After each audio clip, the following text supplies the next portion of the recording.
Welcome to Amy's Bookshelf Reviews podcast.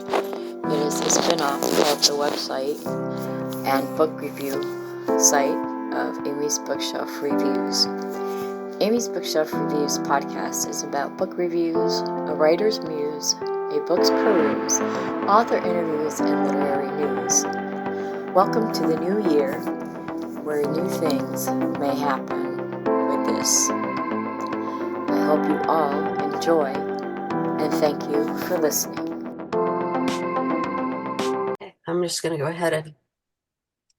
Good evening, listeners. I'm Amy, and welcome to Amy's Bookshelf Reviews podcast. Today, we are joined by an author. Will you please introduce yourself and let the audience know how they can connect with you? Hi, my name's Bartlette. My name that I publish under is D.R. Bartlette, and you can find me on Facebook and on Blue Sky, just as D.R. Bartlette with an E on the end. Nice. So, from what I understand, is the Drummond affair, Dumond? It's Dumond, right? Yes. Affair. Sorry, I don't know. But so what? This is your debut book, right? Is this the first true crime book, or is it just first book in general? It's my first true crime book. I published a novel back in 2017, but this is my first nonfiction book. Oh, that sounds really interesting. So, when I read true crime, I also kind of like after I read it, look more about like the articles that might be online and news articles and things like that. But I was curious of what got you really interested in this case. Well, I've been interested in the case since it first happened, the Dumond case, because I live here in Arkansas. And so it was, being covered in a lot of our media, our state and local media. And then when it kind of burst into the public spotlight in 2008, whenever our former governor, Mike Huckabee, was running for president. I was like, oh my gosh, they haven't even gone into half of it. It's just sort of a gotcha moment for him. But what really made me want to write the book was in the immediate aftermath of the Pizzagate affair. I heard a lot of national media and analysis that were just shocked. How could somebody possibly believe this crazy conspiracy theory that the Clintons are like, satanic pedophiles and eating children and drinking their blood and all this craziness? And I was like sitting here in Arkansas, far away, going, I know why they believe that. This is the kind of thing that's been going on for decades. And so it just kind of inspired me to write the book, to kind of go back to the origins of where these conspiracy theories started and how, at their very beginning, they caused real world harm. And so that's what the Dumond affair is. Yeah, I mean, I in reading it, and I skimmed through it again this morning so I could just kind of refamiliarize myself with it. And it's just this it feels like this poor young girl who was raped, and it just became something that I just wonder how it it snowballed and everything like that. Could understand or how it would affect that poor girl. I mean, that's one thing that I kept thinking, oh geez, uh I grew up in the 80s, and 70s, 80s, somewhere in there. But it's the I just kept thinking about her, and then I'm like, just this young girl, she cheerleader, she gets raped, a rapist is caught, but then it just unravels from there. And the idea of the local sheriff having his testicles displayed, just kind of like, I was like, okay. Yeah, the story just gets progressively crazier and weirder as it goes along. And yeah, that's kind of the thing about it that bothered me the most too, was that there was this young woman, she was 17 when Wayne Dumond kidnapped her and raped her. Um, you know, at that time, and in some media outlets still, they don't publish the names of minors who are victims of crimes. Right. And so her name wasn't out there, but she was getting just all this hatred based on this backlash that had been stirred up by Wayne Dumond's wife at the time, Dusty Dumond. And Dusty had even called Ashley on the phone, had called her family on the phone, trying to like convince them that Ashley was mistaken, this didn't happen. But as it, spread further and wider, the attacks on her got more and more hateful, some of them denying that she had ever been raped at all. And, it was a lot of just the very common things that you hear um, against a rape victim who does, come out and try to get justice, Yeah. accusing her of making it up, or that she really had been having sex with her boyfriend and then just, tried to somehow blame it on this innocent man. So, yeah, she was like many sexual assault victims, she was assaulted not once, but multiple times. She was assaulted by Wayne Dumond, and then she was assaulted by the media and the people who believed the conspiracy theories. Yeah, that's what I was thinking. Exactly those words that, yeah, she was repeatedly assaulted. And even and with those backlashes and haters and people who wanted to sweep what happened to her under the rug, or we see that a lot even now. And it's just I mean, for me, it's heartbreaking and disconcerting. I just, because it still happens today, it and people with power, they believe that, um, you know, if you know someone, or someone who has power, then they can do this and do that, and then whatever they did do or didn't do, it could be just like you said, all these conspiracies as to what they did, why, how they were related. It makes me think of that recent case. I can't remember his last name, but and just everything snowballs out of control. And I'm sure all this girl wanted to do is get her life back, have some control of her life. And she lost her control once and then all over again repeatedly. So I just Yeah. can't imagine that. Um, she's she's seems pretty strong to me to be able to have pushed through and endure that kind of thing. Yeah, she really did. And when Hu- Mike Huckabee had come out in public right after he became governor and said that he wanted to pardon Wayne Dumond, she went up to Huckabee's office to meet with him personally. She came with her lawyer and another one of Wayne's victims. Wayne had been a serial sexual assaulter and a confessed murderer by that point. Um, and she and her lawyer both commented to the press afterwards that Mike Huckabee didn't seem to care to hear anything they had to say. The lawyer said he didn't even have the basic information about the case.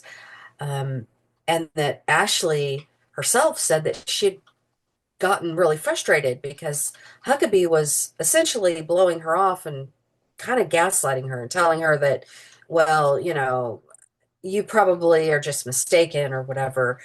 And so she was so frustrated that she got really close, like inches away from Mike Huckabee's face, and said, "He was this close to my face. I will never forget what he looks like." And even with that, even hearing that from Ashley and her lawyer and another woman who had been sexually assaulted, and even after people had staged protests at the Capitol, at the Mike Huckabee still chose to find a way to release Wayne Dumond. Um, that's another part of this that's just so tragic.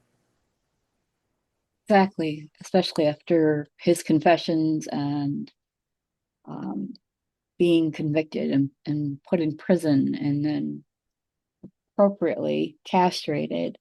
But it's just, it just, you know, it, Yeah, it and reminds me nobody, of the powerful people and they just think they can get away with things. And um, why did Huckabee want to release this person? yeah, is a big part of this story. Is it all really comes down to politics. Mike Huckabee was sort of elevated to the position of governor after being the lieutenant governor. Because of the Whitewater investigation, uh, our governor at the time, Jim Guy Tucker, had gotten swept up in that and was convicted. And because Arkansas State, our Constitution says that you can't serve as governor if you are convicted of a felony. So Jim Guy Tucker had to step down, which elevated Lieutenant Governor Mike Huckabee into the governor's office. Now, the way that Huckabee had become lieutenant had been because he was backed by the Arkansas State Baptist Convention, which at that time was the largest state organization and was one of the most, if not the most powerful political voting blocks. And it still is a pretty powerful voting block in Arkansas. Um, and the reason that he was able to get the Baptist Convention to get their support was because of a minister named J. Cole, who was a crazy conspiracy theorist up here in Northwest Arkansas. And so J. Cole had basically helped Mike Huckabee set up his preaching practice when he first, went out on his own to become a preacher, had helped him set up his television stations and his media outreach, had then helped him become the youngest ever named as the head of the Arkansas State Baptist Convention. And then that helped him get elected as lieutenant governor. So Mike Huckabee kind of owed J. Cole.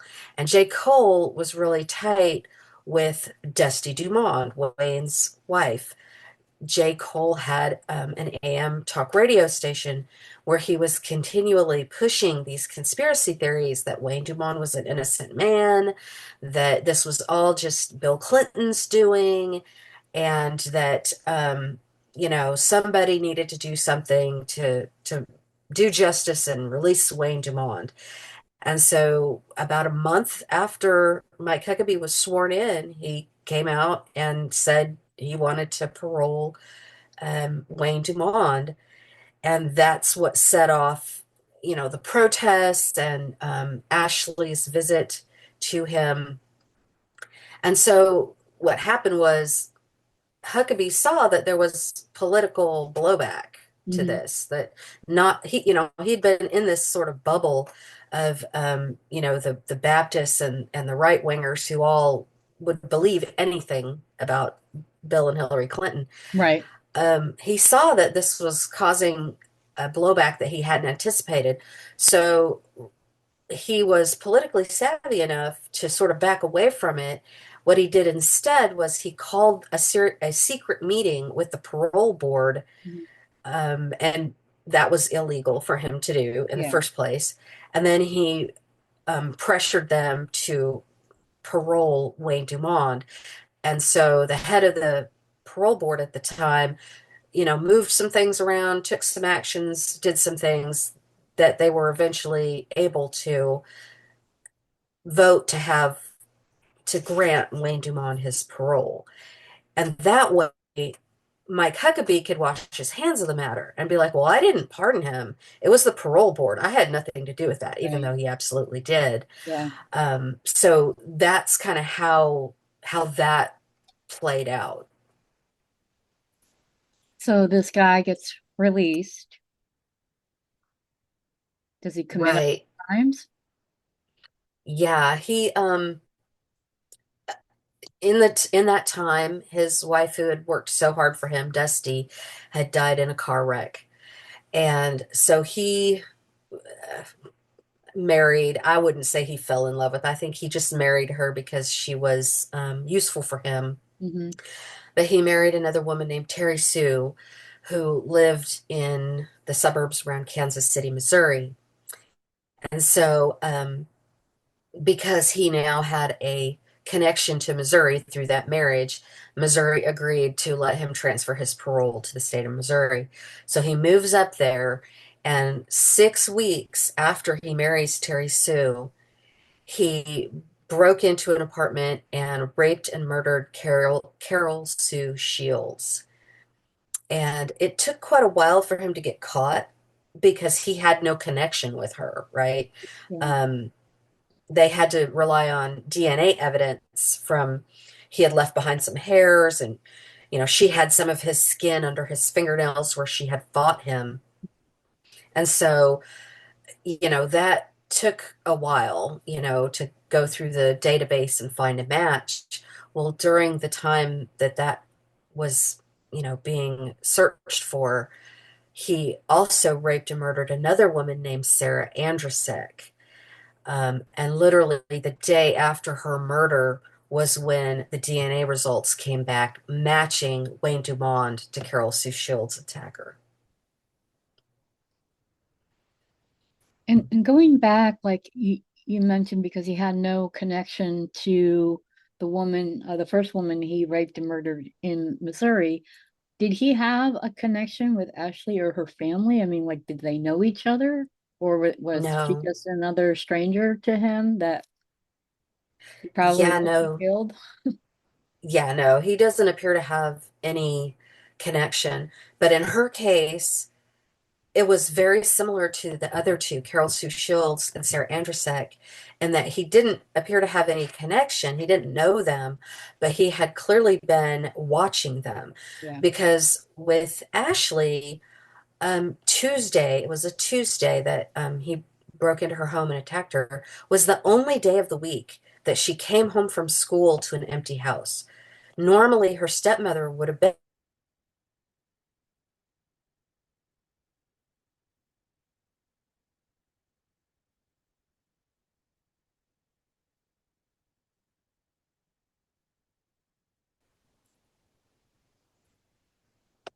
The similarity with that and Carol Sue Shields and Sarah Andrusek were that they were at those apartments. So Carol Sue Shield had just arrived at that apartment. It was her boyfriend's apartment, and her boyfriend and his roommate had just left. So literally minutes later was when he came in and assaulted her and killed her. It was the same kind of deal with Sarah Andrusek, that it was literally, you know, minutes later after her husband left the apartment that Wayne broke in and murdered Sarah. So the similarity, not only in the types of crimes and the way he committed the crime, but also that he had clearly been watching and waiting for the time when he knew that they would be alone. yeah, that just still, I'm sorry, creeps me out. Um, were like the women, obviously he probably did more than just the three. He said he had other sexual assault victims, and he confessed to murder, um, and all that. while getting ready to be paroled, did the I know that some serial killers or some serial rapists, they have like kind of like a type of of victims, and then others just find, like a victim of opportunity, and then they could stalk them or whatever. They don't necessarily have to have any interactions with them until the end. Yeah, I would say that this was kind of more a crime of opportunity, Mhm. um, just because, they were different, they looked different, they were different ages.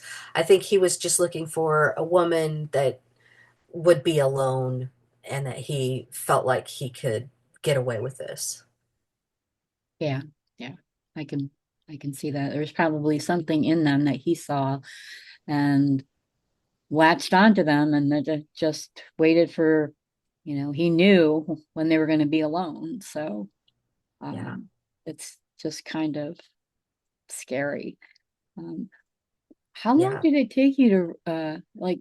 I mean, this is like the case starts, 1984, but how long did it take you to kind of go through the research and weed out what is relevant and what was just like folklore or legend? Oh my gosh. I have actually been working on this book for several years. Um, I have a full-time job, and so it was just kind of evenings and weekends.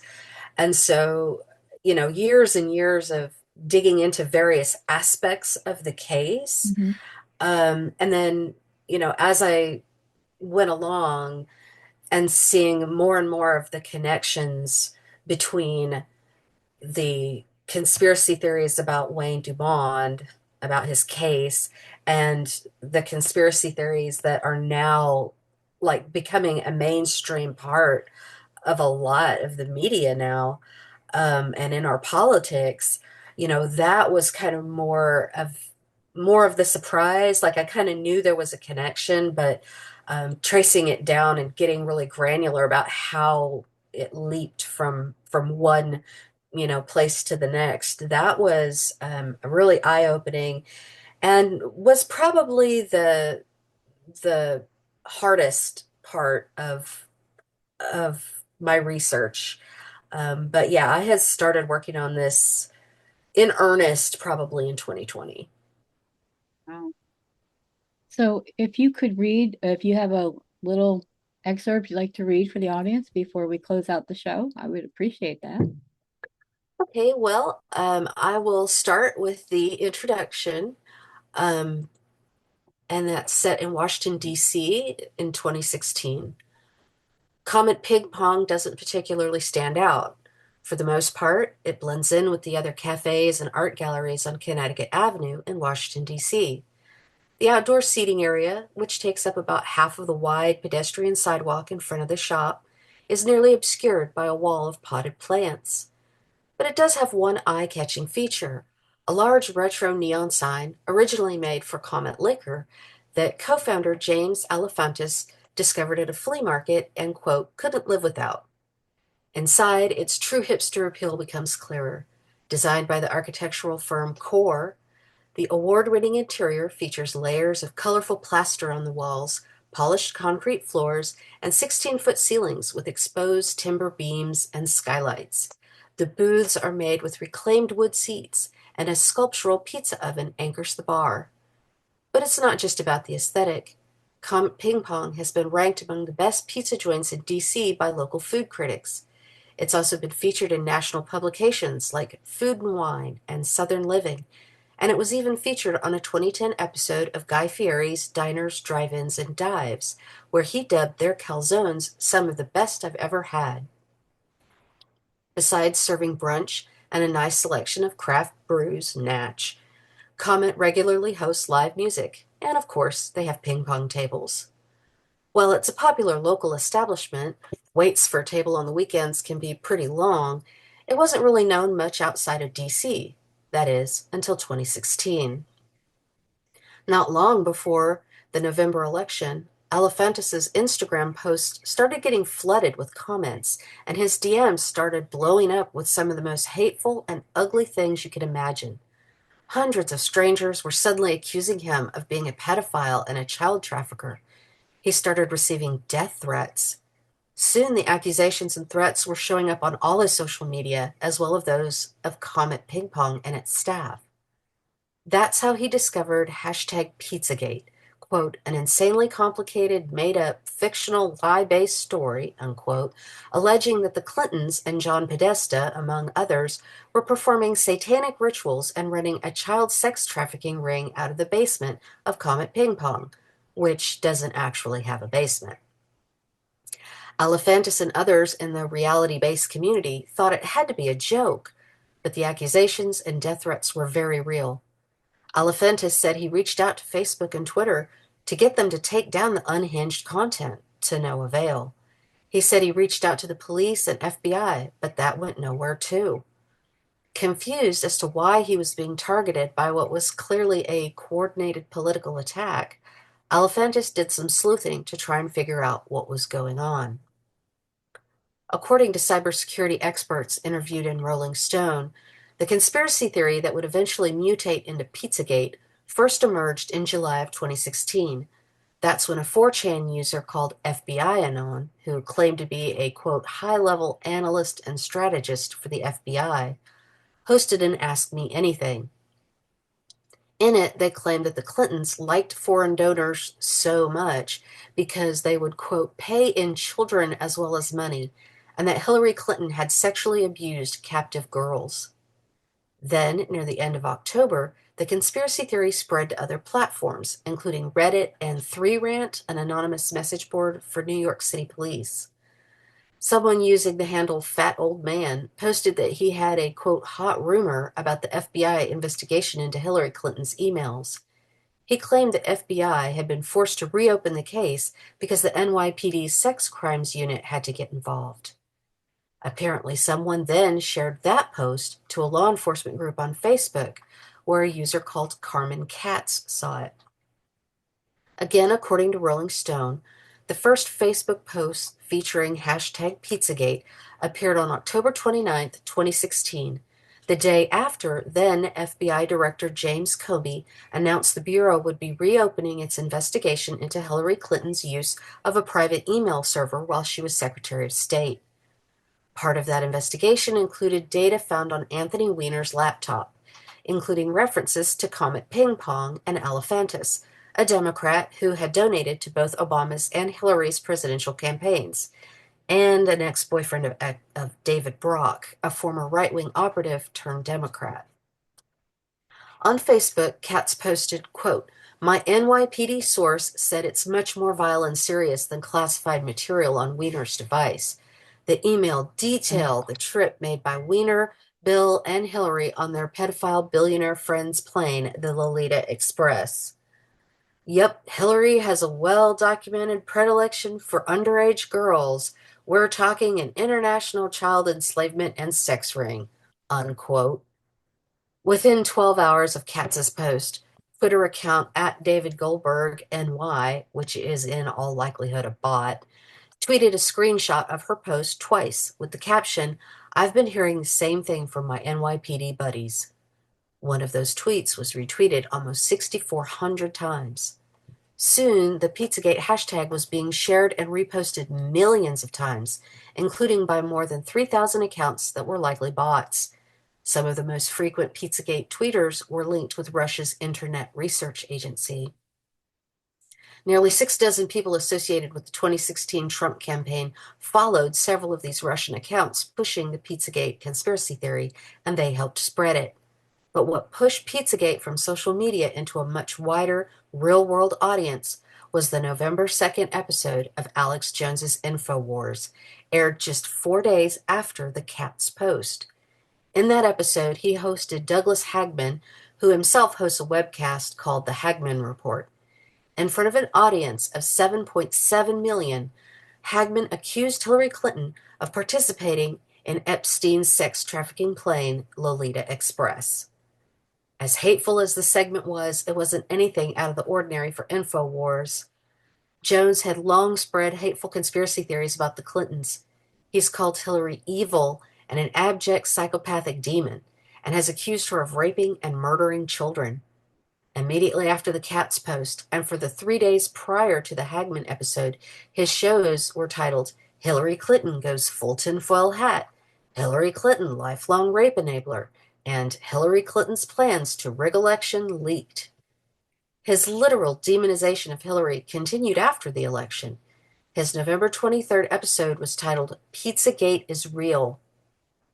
Only 4 days later, he spent a half hour explaining the conspiracy theory on his show before releasing a separate video titled Down the Pizzagate Rabbit Hole.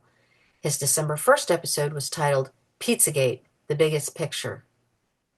One of Jones' millions of followers was a soft-spoken North Carolina man named Edgar Madison Welsh. Wow. That is very powerful, especially the way you read it. I really enjoyed having you on the show, and I enjoyed going through this incredible true crime story. I mean, when you think about it, real life is sometimes a lot stranger than fiction or something anyone can conjure up, for a story. It's very remarkable. It is. If I had tried to pitch this as a script for a fictional movie, I would have been turned down that it was too insane. Exactly. It's incredible. But thank you so much for being on the show. If you wish Thank you. you or your book to be on the show, go to amysbookshelfreviews.com/podcast. Thank you for listening. Be safe, be well, and always be kind. Thank you for listening to Amy's Bookshelf Reviews. If you are looking to be on the podcast or looking for a book review, you can go to amysbookshelfreviews.com and look for the appropriate navigational menu. Again, thank you all for listening and being a supporter of this podcast and of the Amy's Bookshelf Reviews professional reviewers of books and audiobooks. Thank you all. Be safe and be well.